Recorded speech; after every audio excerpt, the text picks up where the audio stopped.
आज के इस गरिमामयी कार्यक्रम में मैं अपनी बात कहूं उससे पहले मुझे, क्योंकि अतुल जी जब बात कर रहे थे तब इन्होंने कहा कि मैं पोस्टमैन का दायित्व पूरा कर रहा हूं।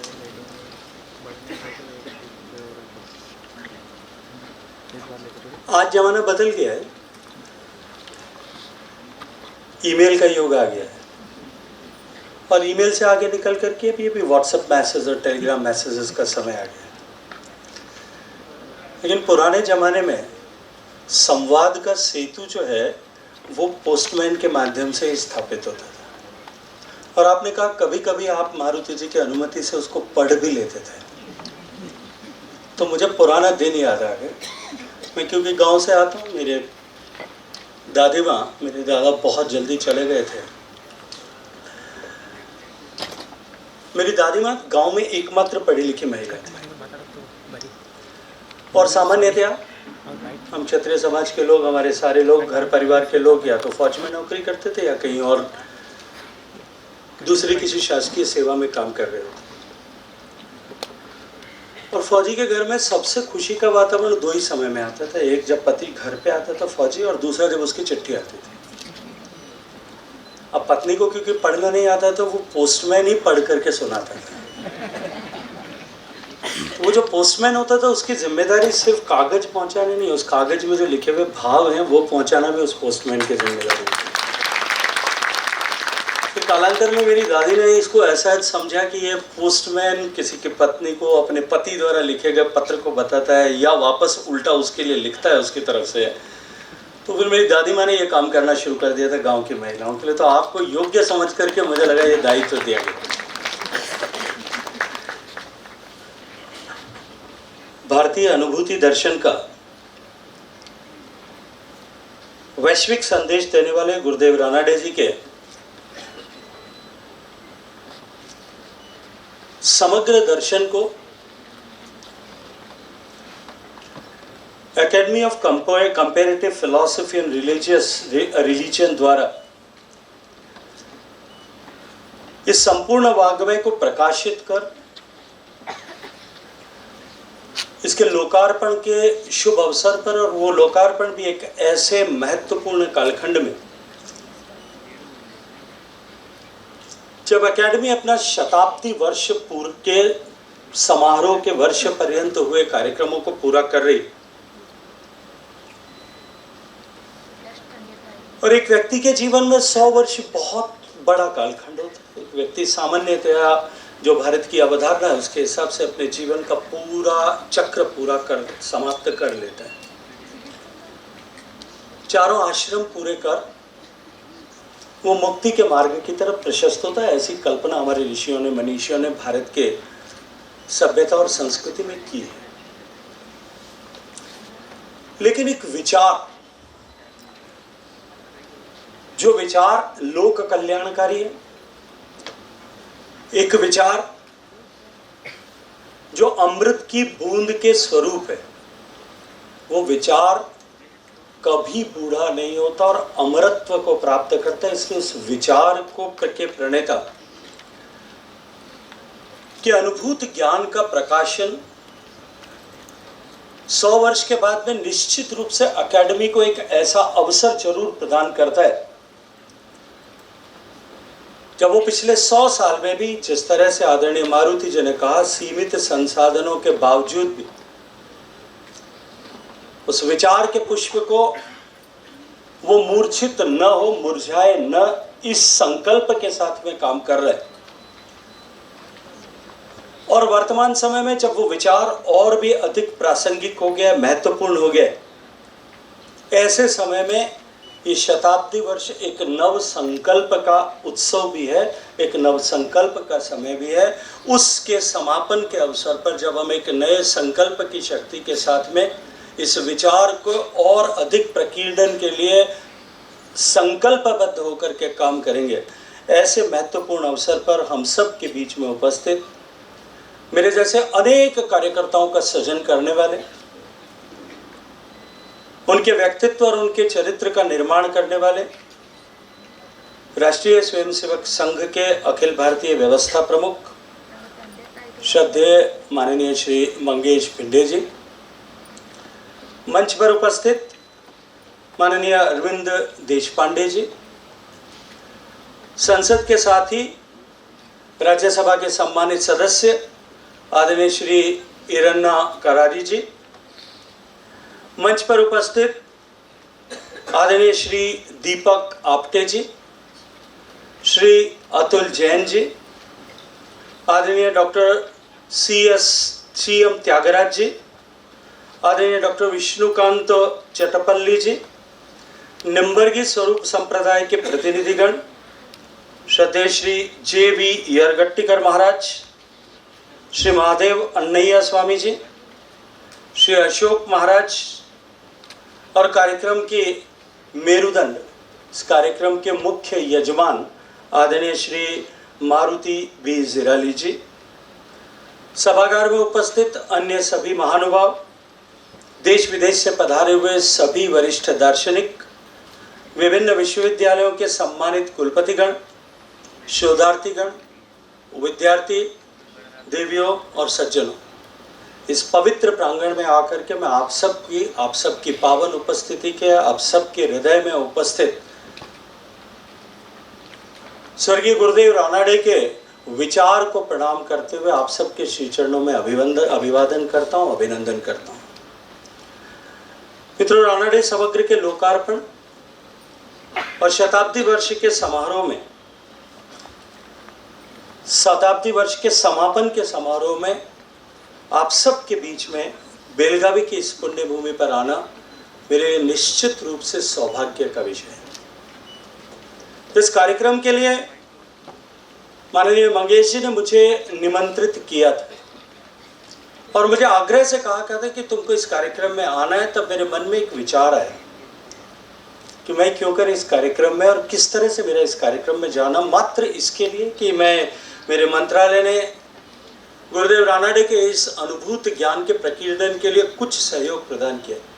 और मैं जिम्मेदारी से कहता हूँ मारुति जी कि जो माननीय प्रधानमंत्री जी के नेतृत्व में संस्कृति मंत्रालय ने इस महत्वपूर्ण कालखंड में जब भारत सांस्कृतिक पुनर्जागरण के दौर से गुजर रहा है, तब भारत के सांस्कृतिक पुनर्जागरण में योगदान करने के लिए अनेक ऐसे काम किए होंगे, लेकिन जब कभी भी पुनर्जागृत पुनर्प्रतिष्ठित भारत का इतिहास लिखा जाएगा और उसमें कभी किसी ने यदि संस्कृति मंत्रालय के गिलहरी के जैसे योगदान का यदि किसी ने कहीं उल्लेख करने का दुस्साहस किया, तो उसके सबसे महत्वपूर्ण कामों में से एक काम शायद जो है गुरुदेव रानाडे के समुद्र का प्रकाशन है। इसलिए मैं ये कहता हूँ कि मैं सोच रहा था कि इसमें मैंने तो मेरा बौद्धिक स्तर उतना ऊंचा है, न मेरा आध्यात्मिक स्तर उतना ऊंचा है। मैं एक सामान्य सा कार्यकर्ता के नाते काम करने वाला व्यक्ति हूँ। सिर्फ इतना सा कनेक्ट मैं अपने आप के साथ में जोड़ पाया, अपने आप के लिए ढूंढ पाया कि मैं दर्शन शास्त्र का विद्यार्थी हूँ और दर्शन शास्त्र पढ़ते समय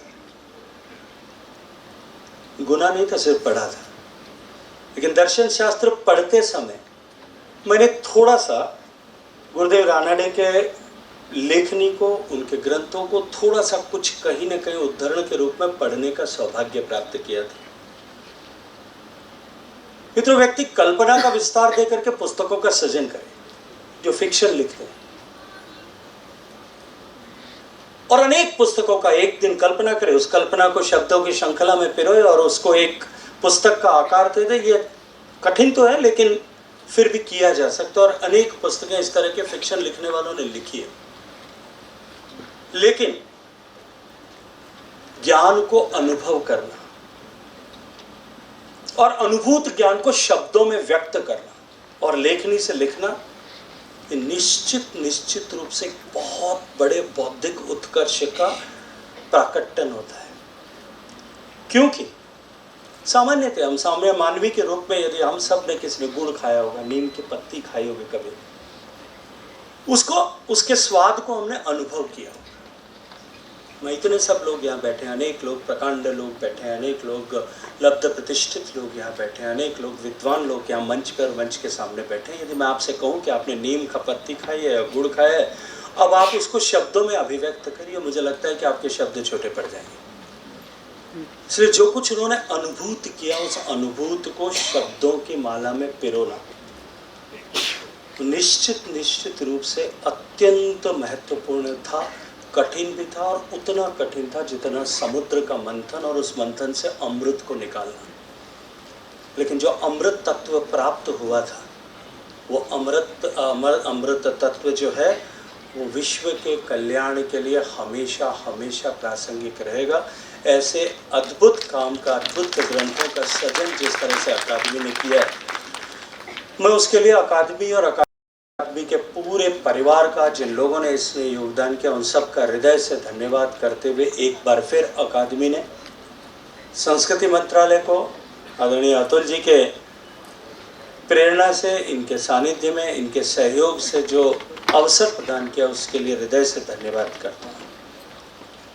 तो जिन पुस्तकों का आज लोकार्पण हमने किया है, ये कोई सामान्य पुस्तक संग्रह नहीं है। जिन पुस्तकों का आज हमने लोकार्पण किया, वो भारत की उस समृद्ध ज्ञान परंपरा को,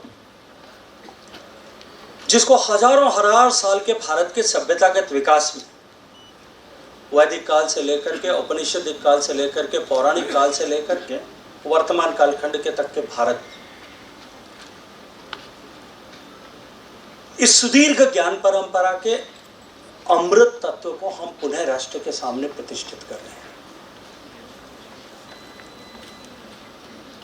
एक ऐसे ज्ञान को हम राष्ट्र के सामने आज प्रतिष्ठित कर रहे हैं और विश्व में आलोकित करने के लिए, विश्व को आलोकित करने के लिए प्रतिष्ठित कर रहे हैं, जो भारतीय आत्मा के हजारों साल की साधना का आधुनिक स्वर प्रदान करने के जैसा है। मित्रों, आज हम केवल मात्र ग्रंथों का विमोचन करने के लिए हम सब लोग यहाँ एकत्रित नहीं हुए, अपितु हम एक युग दृष्टा के विचारों को पुनर्आहुत करते हुए उनका आविर्भाव इन पुस्तकों के माध्यम से कर रहे हैं। मित्रों, भारत के संस्कृति के इतिहास को यदि किसी एक सूत्र में बांधा जा सकता है, तो वो है द जर्नी ऑफ एक्सपीरियंस, अनुभूति की यात्रा। पश्चिम के भी अनेक सभ्यताओं ने, विश्व में अनेक सभ्यताओं ने विकास किया, ज्ञान का विकास किया, किंतु भारत ने ज्ञान के विकास के साथ साथ में अनुभूति का मार्ग भी प्रशस्त किया। और यही वो कारण था कि हमारे यहाँ ज्ञानी या ज्ञान को प्राप्त व्यक्ति केवल ज्ञानी नहीं होता था, वो ज्ञानी होने के साथ साथ में वो ऋषि हो जाता था।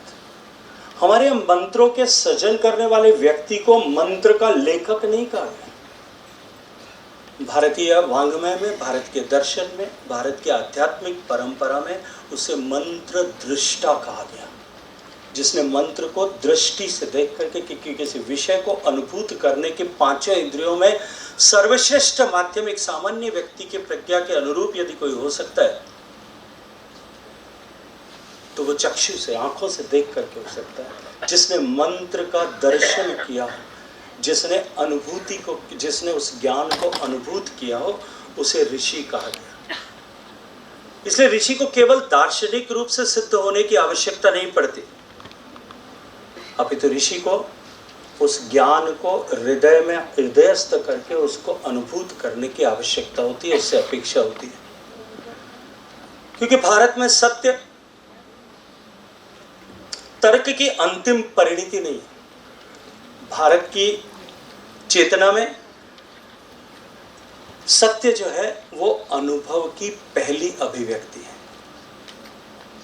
आज जब भारत आध्यात्मिक और सांस्कृतिक पुनर्जागरण के दौर से गुजर रहा है, भारत अपनी सांस्कृतिक पहचान को पुनः गढ़ रहा है और पूरा विश्व एक बार फिर भारत की तरफ आशा के दृष्टिकोण से, एक नए विश्वास के दृष्टिकोण से और पुनः एक नए सम्मान के दृष्टिकोण से देख रहा है। उस समय में हम एक ऐसी अद्भुत विभूति, गुरुदेव रानाडे जी के जीवन, उनके दर्शन और उनके अनुभूत ज्ञान के ऊपर आधारित रचनाओं के जो एक वैश्विक संदेश देने वाला ज्ञान था, उनके प्रकाशन और लोकार्पण के साथ साथ में ऐसे विषय पर चर्चा करने के लिए हम सब लोग यहाँ एकत्रित आए। हम सब लोग एक ऐसे समय में गुरुदेव रानाडे के दर्शन को ऊपर चर्चा करने के लिए, बातचीत करने के लिए यहाँ एकत्रित हुए, जो 21वीं शताब्दी की दिशा को निर्धारित करने वाला ज्ञान। क्योंकि मैं पूरी जिम्मेदारी के साथ में इस मंच पर खड़े होकर के ये कहता हूँ कि पूरा विश्व इस बात को स्वीकार कर रहा है कि आने वाली शताब्दी जो है, ये शताब्दी भारत की शताब्दी होगी। और भारत जब पूरे विश्व का एक बार फिर मार्ग प्रशस्त करेगा, भारत समृद्धि को प्राप्त करके, भारत जो है सामर्थ्य को प्राप्त करके, अपने सांस्कृतिक पुनर्जागरण के आधार पर जब विश्व का नेतृत्व करने वाला है, ऐसे समय में निश्चित रूप से गुरुदेव की इन रचनाओं का लोकार्पण, इनका प्रकाशन, और आज तकनीकी के इस युग में जब ट्रांसलिटरेशन ऑफ एनी स्क्रिप्ट, जब उसका भाषांतरण जब है बहुत सुगम हो गया है, ऐसे समय में उनका डिजिटाइजेशन निश्चित रूप से विश्व के भारत की प्रतिष्ठा को और अधिक बढ़ाने वाला होगा। मित्रों, ऐसे समय में जब हम सब लोग यहाँ चर्चा कर रहे हैं, तब निश्चित रूप से एक प्रश्न हम सबके समक्ष खड़ा है। और एक ऐसे कालखंड में जब आर्टिफिशियल इंटेलिजेंस का बोलबाला है, तब हम सबके सामने एक निश्चित रूप से एक प्रश्न आज खड़ा है कि क्या मानवता आज अधिक बुद्धिमान, निरंतर अधिक बुद्धिमान होती जा रही है, या बुद्धिमत्ता के साथ साथ में वो अधिक प्रबुद्ध भी हो रही है? Whether humanity merely becoming more intelligent or it is also growing more enlightenment. ये प्रश्न निश्चित रूप से आज हम सब के सामने। और मित्रों, इस मंच पर खड़े होकर के मैं फिर जिम्मेदारी के साथ में ये बात कह सकता हूँ कि ये प्रश्न नया नहीं है। ये प्रश्न भारत के विचार वांग्मय में हमेशा रहा है।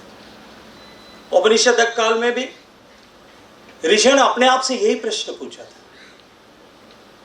सुकरात ने भी अपने आप से यही पूछा था। प्लेटो ने भी अपने आप से यही प्रश्न किया था। भगवान बुद्ध ने भी अपने आप से यही प्रश्न किया था। महावीर स्वामी ने भी अपने आप से यही प्रश्न किया था कि सत्य क्या है, यथार्थ क्या है। और आधुनिक भारत में गुरुदेव रानाडे जैसे मनीषियों ने भी अपने आप में, अपने जीवन से, अपने संपूर्ण जीवन से यही प्रश्न किया। और मित्रों, मानव सभ्यता जब आज एक ऐसे मोड़ पर आकर के खड़ी होगी, जब आर्टिफिशियल इंटेलिजेंस हम सब के जीवन में लगभग सहजता के साथ में प्रवेश कर चुका है, आज जब हम क्वांटम कंप्यूटिंग की सीमाओं को विस्तार देने के लिए निरंतर पूरा विश्व प्रयासरत, मानव अंतरिक्ष की दूरस्थ यात्राएं निरंतर कर रहा है, हम जीनोम सीक्वेंसिंग को पढ़ने लगे, ऐसे कालखंड में एक प्रश्न आज भी हम सब के बीच में और वैज्ञानिकों के मन में भी अनुत्तरित है कि क्या मनुष्य अपने आप को जान पाया है, उसके जीवन का प्रयोजन क्या है, उसको समझ पाया है। एक प्रश्न निश्चित रूप से आज और भी प्रासंगिक है इस वैज्ञानिक उत्कर्ष के कालखंड में कि क्या हम अपने आप के अंतःकरण की गहराई को माप पाएं, उसको समझ पाएं। हमने निश्चित रूप से सूचना का महासागर तो बना लिया, लेकिन प्रश्न हम सब के सामने आज भी है कि क्या हम आत्मबोध का एक छोटा सा सरोवर का सृजन भी कर पाए। और यही वो प्रश्न है जिस प्रश्न के उत्तर और समाधान के साथ में भारत की सभ्यता विश्व के ज्ञान का मार्ग आलोकित करती है, प्रकाशित करती है। मित्रों, विश्व के अधिकांश लोग और अधिकांश सभ्यताएं जो भारत की सभ्यता के बाद में जिनका आविर्भाव हुआ, और उन सभ्यताओं में जब मानव अपने आप को पशुओं से पृथक करने, डिस्टिंक्ट फ्रॉम एनिमल, वो करने के लिए जब संघर्षरत था, पेड़ की छाल लपेट करके, जानवर की खाल लपेट करके जब अपने आप को, अपने आप की अपनी अस्मिता के रक्षा के लिए जब संघर्ष कर रहा था, उस कालखंड में भी हमारे मनीषी जीवन का यथार्थ और सत्य की खोज करने में जुटे थे। और कालांतर में भी भारत ने संसार को, पूरे विश्व भर को केवल ज्ञान नहीं दिया, भारत ने इस सुदीर्घ परंपरा में ज्ञान की साधना की, अनवरत साधना करते हुए उसको और अधिक उत्कर्ष दिया। भारत के दर्शन ने जीवन के यथार्थ को जानने के साथ साथ में जीवन को जीने की कला भी जो दी, और जीवन को जीवन बनाने की कला भी विश्व को दी। भारत ने केवल ईश्वर की अवधारणा मात्र नहीं दी, अपितु भारत के ऋषियों मनीषियों ने ईश्वर को अनुभव करने या ईश्वर का साक्षात्कार करने की विधा भी दुनिया को सिखाई।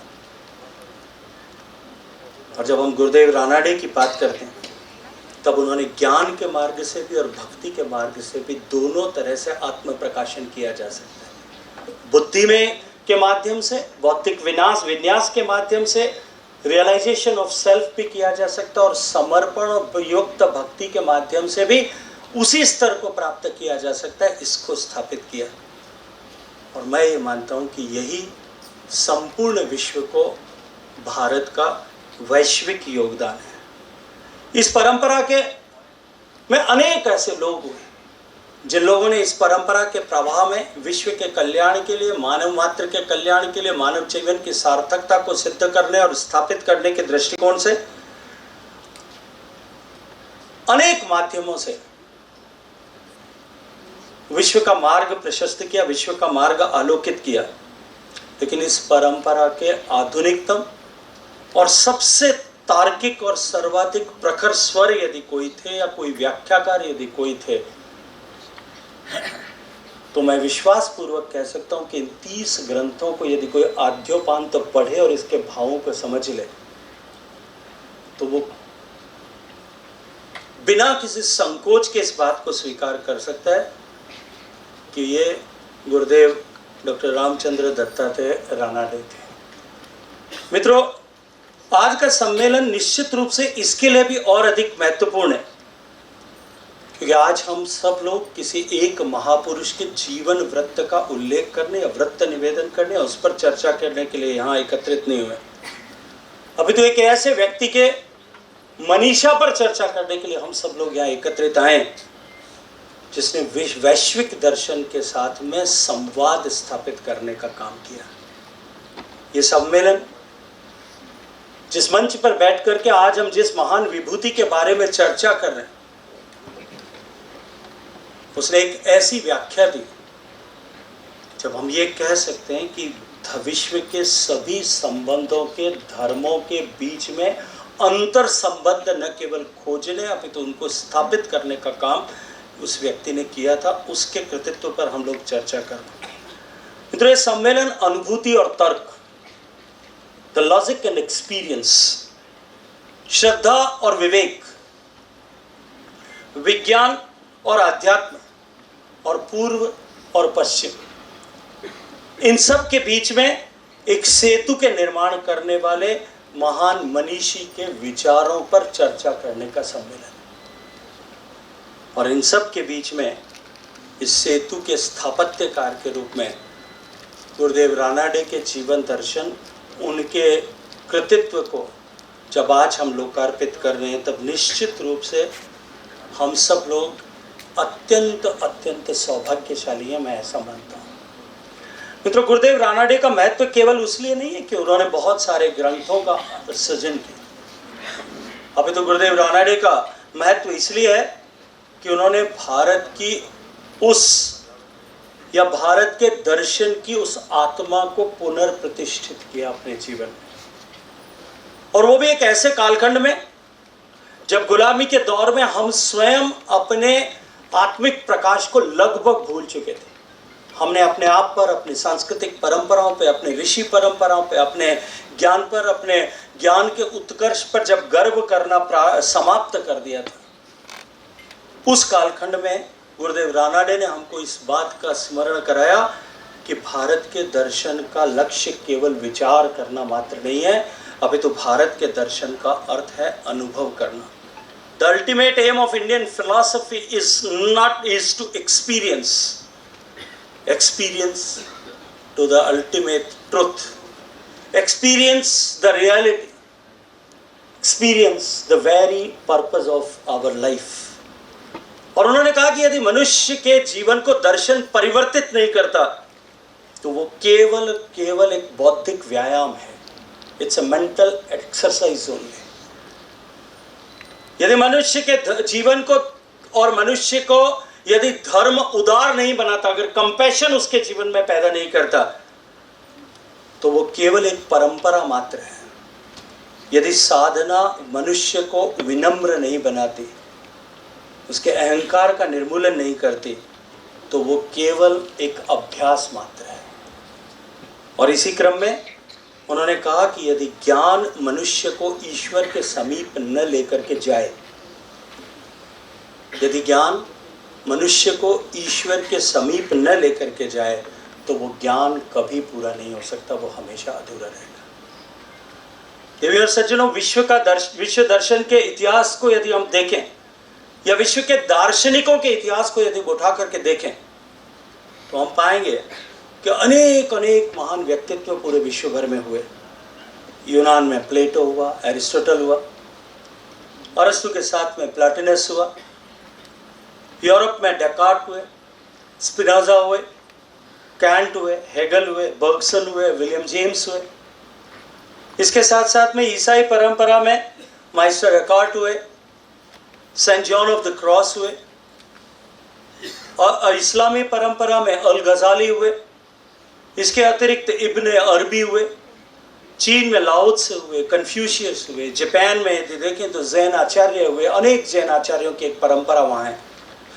भारत में भगवान बुद्ध हुए, भारत में महावीर स्वामी हुए, आदि गुरु शंकराचार्य हुए, भारत में रामानुज हुए, भारत में बशेश्वर हुए, भारत में ज्ञानेश्वर हुए, भारत में जो है कबीर हुए, गुरु नानक देव हुए, स्वामी विवेकानंद हुए, और भारत में तो एक लंबी श्रृंखला है ऐसे महान लोगों की, दार्शनिकों की, जिन सब ने, महर्षि अरविंद सहित जिन सब ने सत्य की खोज की, सत्य का साक्षात्कार किया, जीवन के यथार्थ को समझा।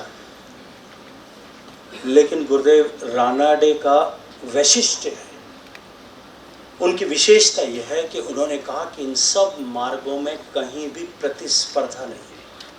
दे are not competitive to each other. उन्होंने कहा कि ये परस्पर संवादरत परंपराएं हैं। दे आर परंपराएं जो आपस में डायलॉग करती हैं, आपस में बातचीत करती हैं, एक ही स्तर पर हैं। अभी जब मैं मंदिर में खड़े होकर के कहा रहा था, तब मैंने कहा कि ज्ञान और उत्कर्ष का ये मार्ग और ज्ञान के उत्कर्ष का ये मार्ग जो है, ये पिरामिड के जैसी संरचना है। जब हम ज्ञान के लोएस्ट लेवल पर होते हैं, तब हमको पिरामिड के फ्लोर पर जब हम खड़े होते हैं, धरातल पर, तब हमको बहुत दूरियां दिखाई देती है, बहुत सारा जो है डिफरेंसेस दिखाई देते हैं। लेकिन जैसे जैसे ज्ञान का उत्कर्ष होता है, the knowledge evolves and the wisdom evolves, और हम ऊंचाई पर जाते हैं, तो वैसे वैसे वो दूरियां समाप्त होती जाती हैं, और अंत पर जब शिखर पर पहुंचते हैं तो वो एक ही बिंदु रह जाता है। और गुरुदेव रानाडे ने कहा कि कोई भी परंपरा अस्वीकार्य नहीं है। अभी तो हर परंपरा में सत्य की कहीं ना कहीं किरण है। उस सत्य के समाधान, उस सत्य के अनुसंधान और उस मार्ग पर आगे बढ़ने की आवश्यकता है। और उन्होंने अपने जीवन में उन सत्य की सारी किरणों को एक साथ जोड़ करके अनुभूति दर्शन के सूर्य में समाहित कर दिया। एक ऐसे सूर्य का निर्माण कर दिया जिससे अनुभूति की इतनी सारी दार्शनिक परंपराओं की किरणें निकल करके विश्व को आलोकित कर रही। और इसीलिए हम ये कहते हैं कि उनका दर्शन जो है वो कंपेरेटिव फिलॉसफी का जो है वो सूत्रपात करने वाला दर्शन है। मित्रों, उन्होंने पश्चिम से संवाद किया, पश्चिम की दार्शनिक परंपराओं को समझा, लेकिन उनका अनुसरण नहीं किया। गुरुदेव रानाडे ने हमेशा भारतीय परंपरा का गौरव स्थापित किया और गौरव को बनाए रखा, लेकिन इस गौरव के भाव को उन्होंने संकीर्णता का प्रदान नहीं किया, संकीर्णता के साथ में नहीं देखा। अपितु उन्होंने दिखाया कि सत्य किसी भी राष्ट्र की बौद्धिक संपत्ति नहीं हो सकती, सत्य किसी एक राष्ट्र की जो है वो संपदा नहीं हो सकता। सत्य मानवता की साझा विरासत है, it is a cumulative property of the entire world and humanity. और सत्य की पहुंचने की जो भारत की पद्धति है वो क्योंकि विशिष्ट है, क्योंकि भारत ये कहता है कि मानो नहीं जानो। आप दुनिया के दूसरे धर्मों को उठा करके देखो, लोग कुरान को मानने वाले पूरे विश्व भर में आप करोड़ों लोग मिले, लेकिन उनमें यदि कुरान को जानने वाले लोगों से चर्चा की जाए तो शायद कुछ उंगलियों पे गिने जाने सकने जैसे लोग रह जाए। बाइबल को मानने वाले हजारों लोग, लाख करोड़ों लोग दुनिया भर में हो, लेकिन वहां भी मानने वालों की संख्या जानने वालों की संख्या से की तुलना में कई कई कई गुना ज्यादा है। और हमारा उपनिषद ये कहता है कि मानो मत, जानो। और उपनिषद में यही संदेश है। गीता में भगवान कृष्ण ने भी अपने मुख से यही कहा, और यही गुरुदेव रानाडे के पूरे वांग्मय का भी संदेश है। इसलिए वो संदेश अमरत्व वाला संदेश है, वो संदेश हमेशा हमेशा बना रहने वाला संदेश। देवेल सज्जनों, यदि किसी सभ्यता की महानता का मूल्यांकन उसके राजनीतिक इतिहास के साथ में किया जाए तो हम विश्व के इतिहास को ठीक से न समझ पाएंगे, न जान पाएंगे। क्योंकि सभ्यताओं का वास्तविक इतिहास केवल भौगोलिक सीमाओं से या राजाओं और सम्राटों के द्वारा रचित बनाई सीमाओं से नहीं होता, उनके द्वारा चलाई गई सब शासन पद्धतियों के द्वारा भी नहीं होता, उनके द्वारा चलाए गए या किए गए लोक कल्याणकारी कार्यों के माध्यम से भी नहीं होता।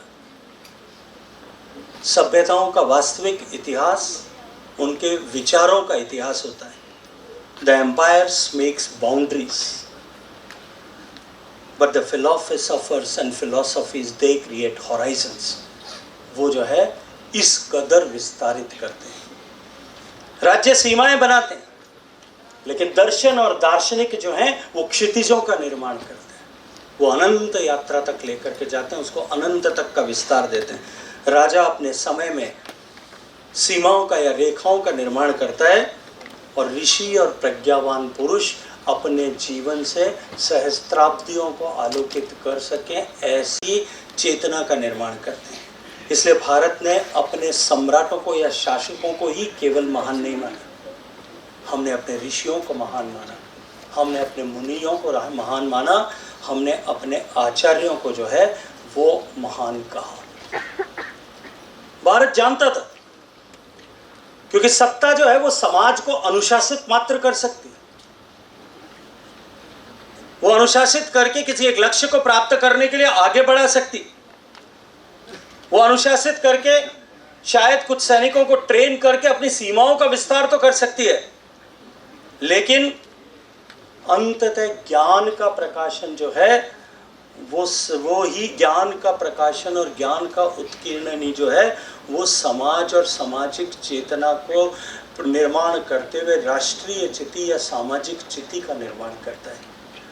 और गुरुदेव रानाडे इसी ऋषि परंपरा के, इसी आचार्य परंपरा के, इसी मुनि परंपरा की जो भारत की सुदीर्घ परंपरा है, उसके आधुनिक कालखंड के सबसे सम्मानित प्रतिनिधियों में से एक है। उनकी सबसे बड़ी देन मैं फिर कहूंगा वो थी डायलॉग, संवाद। गुरुदेव रानाडे ने दर्शन को विवाद का विषय नहीं बनाया, उन्होंने दर्शन को प्रतिस्पर्धा का विषय नहीं माना, उन्होंने कभी ये सिद्ध करने का प्रयास अपने जीवन में नहीं किया कि भारतीय दर्शन सर्वश्रेष्ठ है, या उन्होंने कभी ये भी नहीं सिखाया कि भारतीय दर्शन ही एकमात्र मार्ग है। उन्होंने कहा कि जहां भी मनुष्य ने निष्कपट भाव से सत्य को खोज करने का या सत्य को खोजने का या जीवन के यथार्थ को खोजने का प्रयास किया है, हर उस जगह पर, हर उस स्थान पर, हर उस व्यक्ति को, हर उस दार्शनिक को, हर उस ऋषि को परम वास्तविकता के अल्टीमेट ट्रुथ का जो है वो रियलाइजेशन हुआ है। लेकिन भारत की विशिष्टता को उन्होंने कहा कि भारत में सत्य को केवल विचार के रूप में नहीं अपितु अनुभव के रूप में, एक्सपीरियंस के रूप में प्रतिष्ठित किया गया। और यही कारण है कि गुरुदेव रानाडे के दर्शन का, उनके जीवन का जो सेंट्रल फिनोमिना है, जो केंद्रीय सूत्र है, वो है रैशनल मिस्टिसिज्म, तर्क सम्मत रहस्यानुभूति। केवल बिलीफ नहीं, belief backed by a logic, belief backed by a realization, belief backed by experience। पहली दृष्टि में ये बिलीफ और एक्सपीरियंस और बिलीफ और लॉजिक दोनों को यदि देखें तो दुनिया के दूसरे दार्शनिक सिद्धांतों के अनुरूप यदि हम देखें तो इन दोनों के बीच में एक विरोधाभास है। लेकिन उस विरोधाभास को, जो तर्क और रहस्य के बीच का विरोधाभास है, कि यदि हम रहस्य को मानेंगे हम तर्क को स्वीकार नहीं कर सकते, तर्क को मानेंगे तो रहस्य को स्वीकार नहीं कर सकते। ये बुद्धि और अनुभूति के बीच का जो द्वंद्व है, जो विज्ञान और अध्यात्म के बीच का जो द्वंद्व है, गुरुदेव रानाडे कहते हैं कि वो विरोध नहीं है, अपितु ये मानव चेतना की क्रमिक यात्रा है, जिस यात्रा में हमको धीरे धीरे इस विषय की अनुभूति होती है। उन्होंने कहा कि तर्क का काम सत्य का विरोध करना नहीं है, अपितु तर्क का काम मनुष्य को उस सीमा तक पहुंचाना है। और उन्होंने कहा कि जहां से अनुभूति प्रारंभ होती है उस तक पहुंचाने का मार्ग जो है वो या तो तर्क के माध्यम से जा सकता है और या समर्पण के माध्यम से, जो भक्ति का मार्ग है उसके माध्यम से जा सकता है। और हमारे उपनिषदों ने इस सत्य को बहुत सुंदर शब्दों में व्यक्त किया है। यतो वाचो निवर्तन्ते अप्राप्य मनसा सहा, जहां वाणी लौट करके आ जाती है, जहां शब्द वापस लौट करके आते हैं, जहां मन भी वहां नहीं पहुंच पाता, वहां से जो है अनुभूति का प्रदेश प्रारंभ होता है। गुरुदेव रानाडे ने कहा कि भारतीय प्रज्ञा के अनुरूप ये बुद्धि का पराभव नहीं है कि जहां तर्क नहीं पहुंच सकता, जहां बुद्धि नहीं पहुंच सकती, वहां से अनुभूति का मार्ग प्रशस्त होता है। उन्होंने कहा कि ये बुद्धि का परिष्कार है, उसका ट्रांसेंडेंट होना है। पश्चिम के बहुत सारे दार्शनिकों ने सत्य को मुख्यतः विभिन्न बौद्धिक श्रेणियों में समझने का प्रयास किया। प्लेटो ने आदर्श के रूपों की कल्पना की, ही always spoke about virtues. Socrates ने भी वर्च्यू की बात की। एरिस्टोटल ने तर्क की संरचना की। कैंट ने विवेक की सीमाओं का निर्धारण किया। बर्गसन ने अंत्य प्रज्ञा का जो है मार्ग, उसके बारे में चर्चा की, उसके महत्व को स्वीकार किया। विलियम जेम्स ने रिलीजियस एक्सपीरियंसेस का साइकोलॉजिकल स्टडी अपने जीवन के अपने अध्ययन में किया। लेकिन गुरुदेव रानाडे का योगदान इससे कहीं कहीं आगे हमको लेकर के जाता है, जब वो कहते हैं कि धार्मिक अध्ययन केवल अनुभव जो है, केवल धार्मिक अनुभव केवल अध्ययन का विषय मात्र नहीं है, अपितु यह अपने आप में एक प्रयोग है। और उन्होंने कहा कि विज्ञान प्रयोगशाला में सत्य का परीक्षण करता है और आध्यात्म मानव चेतना में सत्य को स्थापित करने का काम करता है। विज्ञान के उपकरण निश्चित रूप से स्थूल होते, वो बाह्य होते, लेकिन आध्यात्म के उपकरण जो है हम सबके भीतर होते हैं, हमारे मन में कहीं गहरे छुपे होते हैं। आध्यात्म की कसौटी जो है वो भी विज्ञान की कसौटी पुनरावृत्ति होती है। रिपीटेशन कैसे होगा, when it will be repeated and how it is going to be repeated. जबकि आध्यात्म की कसौटी जो है वो रूपांतरण होती है, ट्रांसफॉर्मेशन होती है। गुरुदेव रानाडे ने कहा कि साधना के बाद में यदि व्यक्ति और अधिक कंपैशनेट न हो, वो यदि और अधिक करुणा उसके जीवन में न उतरे, वो यदि और अधिक सत्यनिष्ठ न बने, वो यदि और अधिक निस्वार्थ यदि न बने, और अधिक पीस एंड काम को यदि वो प्राप्त न करे, शांति को यदि वो प्राप्त न करे, तो उसका आध्यात्मिक अनुभव और उसकी आध्यात्मिक यात्रा जो है वो कभी संपूर्ण नहीं हो सकती, वो हमेशा अधूरी रहेगी।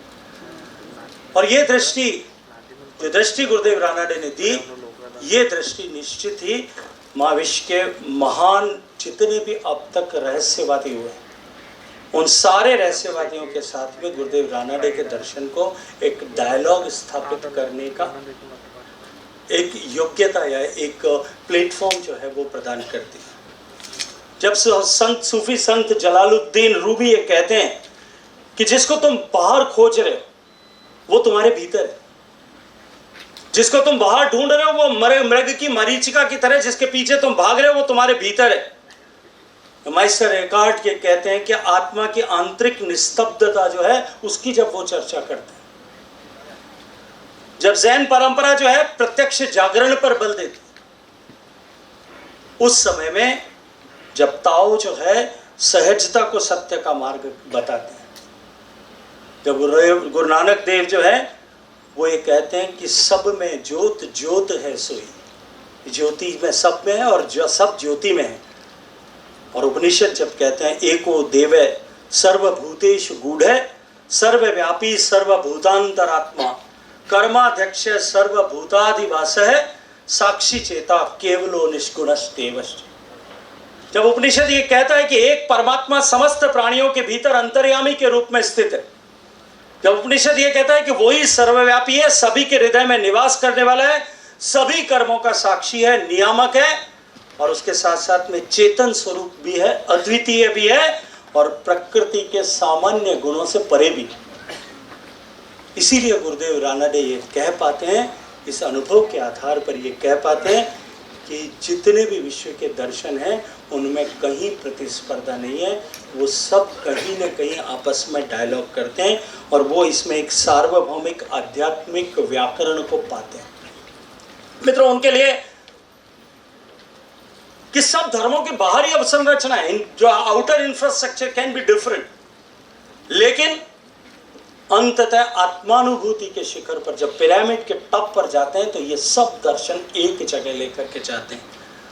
और इस सम्मेलन का निश्चित रूप से आज यही संदेश होता है कि कंपैरेटिव रिलीजियन का अभिप्रेत ये नहीं है कि कौन सा धर्म या कौन सा दर्शन या कौन सा मार्ग श्रेष्ठ है, तो अभी तो उसका अभिप्रेत है कि मानव आत्मा में मानव आत्मा को, मानव जीवन के यथार्थ को और इस सत्य को समझने के लिए विश्व में कितनी तरह के लोगों ने किस किस तरह से इसको अनुभूत किया है। भारत की दृष्टि ने निश्चित रूप से, क्योंकि सभ्यता की चेतना का विकास सबसे पहले दुनिया में भारत में हुआ था, इसलिए सबसे पहले भारत में इसे स्वीकार किया। हमारे ऋग्वेद में जो आदि ग्रंथ है उस ऋग्वेद में कहा गया एकम सत विप्रा बहुधा वदंती, सत्य एक है लेकिन ज्ञानी पुरुष को अलग अलग तरह से डिफाइन करते हैं, कहते हैं। और ये केवल धार्मिक सहिष्णुता का उद्घोष मात्र नहीं है, जैसा सामान्यतः आजकल जब हम धार्मिक सहिष्णुता की बात करते हैं तब उसके बारे में इस मंत्र का उच्चारण करते हैं, अपितु ये भारत की दार्शनिक विनम्रता और सहज स्वीकार्यता दूसरे धर्म और दर्शन के प्रति है, उसका उद्घोष है। मित्रों, ये स्वीकार करता है कि दर्शन और सत्य जो है वो अनंत है और हम सब की अभिव्यक्तियां जो है वो सीमित हैं। जितने रास्ते खोजे गए हैं उतने ही रास्ते शायद आने वाले समय में इस काल के प्रभाव में और भी अधिक खोजे जाएंगे। और गुरुदेव रानाडे ने इसी भावना से जो पुस्तकों की सूची में देख रहा था श्रृंखला, उसमें लिखी महाराष्ट्र के संतों का, महाराष्ट्र के ज्ञानियों का, ऋषियों का अध्ययन किया, उनके दर्शन का अध्ययन किया। उन्होंने कर्नाटक की वचन परंपरा का अध्ययन किया। गुरुदेव रानाडे ने हिंदी के साहित्य का अध्ययन किया। गुरुदेव रानाडे ने उपनिषदों का अध्ययन किया। उन्होंने पश्चिमी दर्शन का अध्ययन किया और उन्होंने पाया कि सभी की भाषाएं अलग अलग हो सकती हैं, लेकिन अनुभूति का केंद्र जो है वो अंततः एक ही है और वो केवल और केवल अहंकार के विसर्जन से प्राप्त किया जा सकता है। जब वो कहते हैं कि मैं, जब इंडिविजुअल सेल्फ जब विस्तृत होकर के समष्टि में, व्यष्टि जब विस्तृत होकर के समष्टि में विलीन होता है तो व्यक्ति के मन में अहंकार का निर्मूलन होता है। अहंकार का निर्मूलन होता है तो करुणा का सृजन होता है और जहाँ करुणा होती है वहाँ निश्चित रूप से धर्म की संस्थापना होती है और धर्म की संस्थापना का मार्ग जो है वो हमको अंततः ईश्वर के नज़दीक, ईश्वर के साक्षात्कार कराने का सौभाग्य प्रदान करता है। और इसी के कारण से मैं ये कह सकता हूँ कि गुरुदेव रानाडे का, और जैसा मैंने प्रारंभ में कहा कि उनका दर्शन, उनका कृतित्व, उनका व्यक्तित्व जो है वो केवल जो है आज का विषय नहीं है, इट इज़ इटर्नल। वो आज भी प्रासंगिक है, कल भी प्रासंगिक था और आने वाले हजारों साल तक इसी तरह प्रासंगिक रहेगा। क्योंकि जैसा मैंने कहा कि वो इस तरह का है कि जब अमृत मंथन के बाद में जो अमृत तत्व निकला था वो उस अमृत तत्व के अनुरूप अमृतत्व रखने वाला तत्व है। मित्रों, आज के समय में निश्चित रूप से गुरुदेव रानाडे का ये दर्शन और उनके द्वारा स्थापित सिद्धांत और भी ज्यादा प्रासंगिक हो गया। और वो इसलिए कि आज जैसा मैंने कहा कि हम आर्टिफिशियल इंटेलिजेंस के युग में प्रवेश कर चुके हैं। आज क्वांटम कंप्यूटिंग के माध्यम से जो कुछ गणनाएं की जाती है उसको बिलियंस ऑफ ईयर जिस गणना को करने में लगते हैं, वो आने वाले समय में क्षण मात्र में, एक निमिष मात्र में की जा सकेंगे। विज्ञान ने विस्तार करते हुए पिछले 10,000 साल से ज्यादा में जितना मनुष्य ने विकास किया, हमने देखा है उससे ज्यादा विकास पिछले 100 साल में हुआ। जितना 100 साल में विकास हुआ था उससे कहीं ज्यादा जो है पिछले 10 साल में हुआ। और मैं पूरी विनम्रता और जिम्मेदारी के साथ में कहता हूं कि पिछले 10 साल में जितना विकास हुआ है, भौतिक स्तर पर जितना विकास हुआ है, उससे कई हजार गुना विकास अगले 10 साल में होना है। परिवर्तन शाश्वत है, it is eternal, every moment. हमारे यहां तो कहा है कि हर क्षण दूसरे क्षण से जो है वो डिफरेंट है, लेकिन अभी परिवर्तन केवल क्षण का परिवर्तन नहीं है, अभी क्षण मात्र में जो है वो कंप्लीट ट्रांसफॉर्मेशन हो रहा है। हम एक ऐसे दौर से गुजर रहे हैं जब मशीनें जो है वो प्रज्ञा को प्राप्त करने के, वो स्वयं निर्णय करने के जो है वो स्तर तक पहुंचने वाली है। लेकिन साथ में हम इस बात को भी स्वीकार करना पड़ेगा कि हम एक ऐसे युग में प्रवेश कर चुके हैं जब मनुष्य ने अपने विवेक से निर्णय करना लगभग भुला दिया, छोड़ दिया। हम निश्चित रूप से सूचनाओं का विस्तार कर रहे हैं, लेकिन हम आत्म चेतना से कहीं दूर खींचे चले जा रहे हैं। यहां गुरुदेव रानाडे का संदेश जो है वो इस वर्तमान की क्षति के लिए और आने वाले समय के विश्व के लिए और भी प्रासंगिक हो जाता है।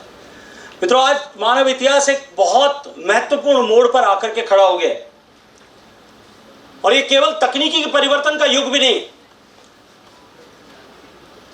प्रश्न आज ये है कि मशीनें कितना सोच सकती, और मनुष्य, प्रश्न ये भी है कि आज मनुष्य कितना जाग सकता है।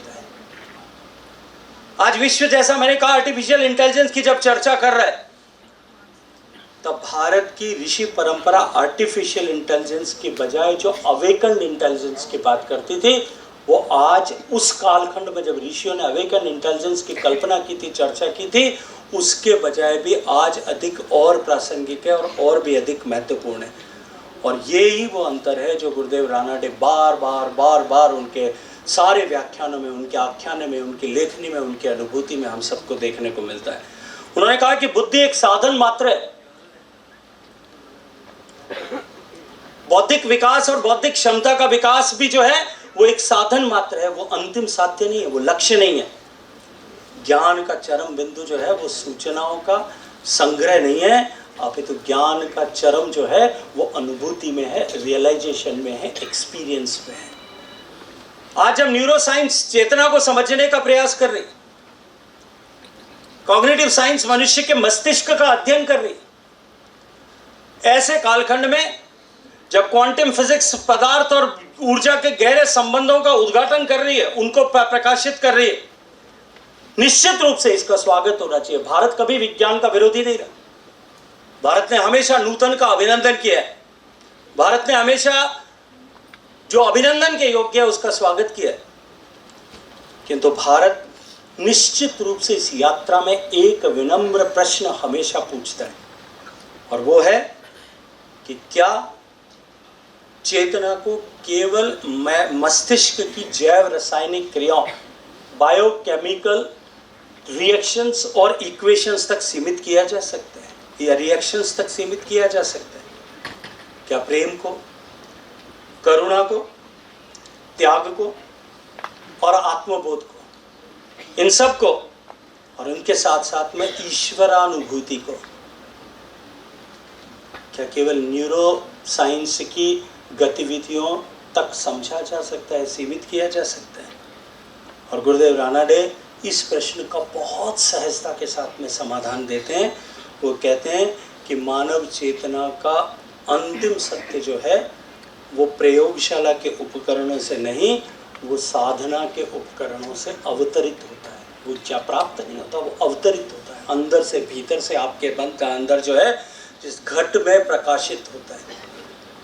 इसलिए उनका दर्शन केवल दर्शन शास्त्र का विषय नहीं है, अपितु वो कॉन्शियसनेस स्टडीज का विषय है।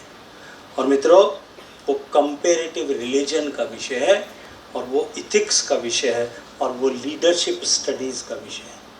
और ऐसे शुभ अवसर पर मैं ये कहूँगा कि उससे भी आगे बढ़ कर के वो आज भविष्य की मानव सभ्यता के निर्माण करने वाला विषय है। मित्रों, 21वीं शताब्दी का सबसे बड़ा संकट यदि आज हम सबको दिखाई देता है, वो जलवायु का संकट है। जिन वैज्ञानिकों की ताकत के आधार पर हम प्रकृति पर विजय करने के लिए चले थे, आज वही वैज्ञानिक विश्व में सबसे ज्यादा डरी हुई फ्रेटर्निटी है। लेकिन उसके बड़ा भी संकट यदि कोई मैं देखता हूँ, आज इस मंच पे खड़े होकर के मैं कह सकता हूँ, वो है मनुष्य के भीतर का असंतुलन। उसके मन में जिस तरह का असंतुलन है, जिस तरह का उहापोह की स्थिति है, जिस तरह के जो है बौद्धिक विनिवेश उसके मन में बुद्धि में पैदा हो गया, वो बाह्य प्रदूषण से पहले जो आंतरिक प्रदूषण लोगों के मन और बुद्धि में विकारों के रूप में समाहित हो गया है। ये कहते हैं कि हिंसा जो है वो पहले मन में उद्घाटित होती है, फिर समाज में उद्घाटित होती है। विभाजन पहले चेतना में होता है और उसके बाद में वो जियोपॉलिटिकल टर्बुलेंस बनता है। इसलिए गुरुदेव राणे ने बार बार अपने दर्शन में अपने व्यक्तित्व से ये प्रेरणा देते हैं कि इंट्रोवर्ट हो जाइए, अपने भीतर की तरफ झांकें, अपने अंदर की तरफ देखें। और उसको वो पलायन नहीं कहते। उन्होंने कभी ये नहीं कहा कि दुनिया से भाग करके किसी जो है पहाड़ की गुफा में बैठ करके वहां जो है अपना बौद्धिक विकास करने या अंतर आत्मा को जान के या अंतर तत्व को जानने के लिए जाकर के कहीं किसी गुफा में या जंगल में रहने की आवश्यकता है। उन्होंने कहा कि अंतर्मुखता की इंट्रोवर्टिवनेस, उसके विकास की आवश्यकता है। वो संसार के त्याग की बात नहीं करते, वो अहंकार के त्याग की बात करते हैं। और यही मैं मानता हूँ कि भारत की आध्यात्मिकता का वर्तमान के दृष्टिकोण से सबसे ज़्यादा प्रासंगिक जो है वो विश्व को संदेश है। आज जब इस कालखंड में जब हम 2047 तक विकसित होने की दिशा में आगे बढ़ रहे हैं, तो मैं कहूँगा कि भारत का, और प्रधानमंत्री जी अनेक बार इस बात को कहते हैं कि हम विकसित भारत की जब चर्चा करते हैं तो हम केवल इंफ्रास्ट्रक्चर डेवलपमेंट की बात नहीं करते। जब हम विकसित भारत की बात करते हैं तो हम केवल भौतिक रूप से, आर्थिक रूप से हम विकास कर सकें, विकसित हो जाएं, केवल मात्र इसकी कल्पना नहीं है। भारत एक विकसित सभ्यता का संकल्प बनने का संकल्प लेकर के आगे बढ़ता है। एक नोबेल राइटर ने, एक नोबेल लॉरेट ने अभी लिखा भी है कि दुनिया में बहुत सारे ऐसे देश हैं, क्योंकि किसी दुनिया में किसी भी देश के लिए उन्होंने कहा कि पूरे विश्व का आराध्य या पूरे विश्व का मार्गदर्शक बने, उसके लिए इस भौतिक युग में निश्चित रूप से यह आवश्यक है कि वो जो है आर्थिक दृष्टि से प्रगति करे। लेकिन दुनिया को उठा करके देख लीजिएगा, बहुत सारे देश ऐसे होंगे जो आर्थिक रूप से, पर कैपिटा इनकम से या जीडीपी के स्टैटिस्टिक्स के हिसाब से दुनिया में सबसे बड़े होंगे, लेकिन वो विश्व के लिए प्रणम्य नहीं। उन्होंने आगे कहा कि इस वर्तमान के युग के परिप्रेक्ष्य में आदिम काल से लेकर के आज तक राष्ट्र को सामरिक शक्ति के दृष्टिकोण से भी अपने आप को आत्मनिर्भर करना, सशक्त बनाना आवश्यक। लेकिन कोई भी राष्ट्र, कोई भी देश यदि सामरिक शक्ति के दृष्टिकोण से, सामरिक ताकत के दृष्टिकोण से अगर अजेय हो जाए, मात्र उससे वो प्रणम्य नहीं हो सकता। हम देख सकते हैं दुनिया में बहुत सारे देश अभी भी होंगे जो एक साथ 5-6 लोगों से एक साथ लड़ रहे होंगे और काबू नहीं आ रहे होंगे किसी, लेकिन वो विश्व का नेतृत्व नहीं कर सकते। विश्व उनको अपना जो है मार्गदर्शक के रूप में स्वीकार नहीं करता। आज तकनीकी का युग है, इस तकनीकी युग में टेक्नोलॉजिकल पावर और प्रोग्रेस होने की भी आवश्यकता है। लेकिन दुनिया उठा करके देख लीजिए, दुनिया में बहुत सारे ऐसे देश हैं जो टेक्नोलॉजिकल सुपर पावर है।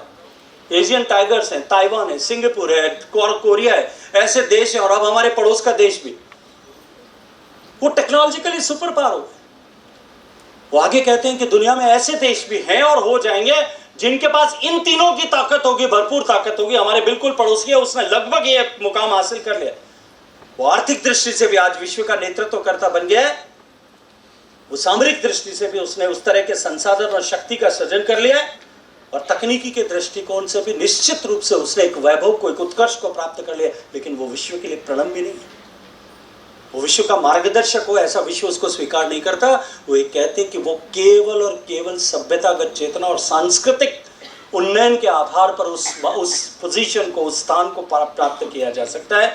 इसीलिए जब 2047 के विकसित भारत की हम बात करते हैं, तो विकसित भारत की बात जो है वो केवल और केवल विकसित भारत की बात जो है वो केवल तकनीकी के आधार पर, आर्थिक शक्ति के सृजन या सामरिक शक्ति के आधार पर जो है वैभवशाली, संपन्न और सामर्थ्यशाली देश बनने के का लक्ष्य नहीं है।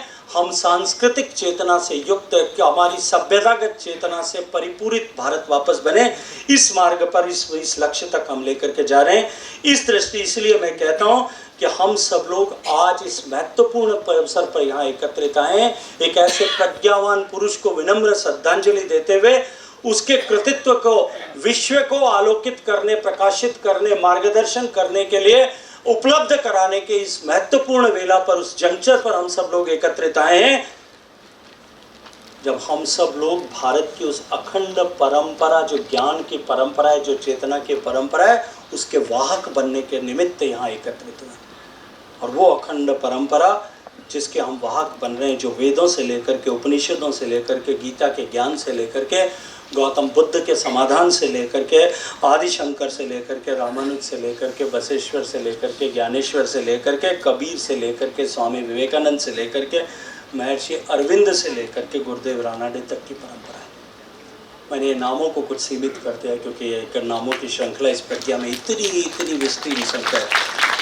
लेकिन उसके बाद में भी अनेक ऐसे ऋषि होंगे, ऐसे मनीषी होंगे, ज्ञात होंगे, अज्ञात होंगे, जिन मनीषियों की प्रज्ञा से अविच्छिन्न निरंतर ये प्रज्ञा ये प्रवाहित होती आई है, जिसने भारत की सभ्यता को सनातन बनाया, सनातन स्वरूप दिया, निरंतरता प्रदान की, सातत्य प्रदान किया, अमृतत्व प्रदान किया और अधिक समृद्ध अपनी अनुभूति से किया।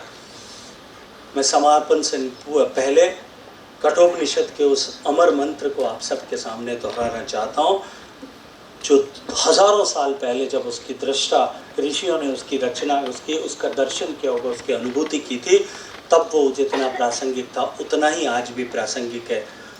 और जिसको स्वामी विवेकानंद ने भारत के ज्ञान के रूप में पूरे विश्व भर में प्रतिष्ठापित किया, वो था उत्तिष्ठ जागृत प्राप्य वरान्य बोधते, उठो जागो और निरंतर आगे बढ़ते रहो। आप सबको बहुत सारी शुभकामनाएं। मुझे यह अवसर प्रदान किया, यहाँ आने का अवसर प्रदान किया, और मैं जिम्मेदारी से कहूँगा मंगेश जी, अगर आपने मुझे ये अवसर नहीं दिया होता तो मैं अपने जीवन का वो जो स्टूडेंट ऑफ फिलॉसफी का पक्ष था उसको लगभग इस उहापोह से भरी ज़िंदगी में भूल चुका था। आपने मुझे वापस अपनी बैक टू द रूट्स मुझे जाने का जो सौभाग्य दिया, एक बार फिर मेरी वे जो है स्मृति के तारों को, मेरे सोच के तारों को झंकृत करने का जो आपने मुझे अवसर प्रदान किया, उसके लिए मैं आपका और अकादमी परिवार के सब सदस्यों का, विशेष रूप से मारुति जी का हृदय से आभार ज्ञापित करता हूँ, अभिनंदन करता हूँ, धन्यवाद करता हूँ। भारत माता की।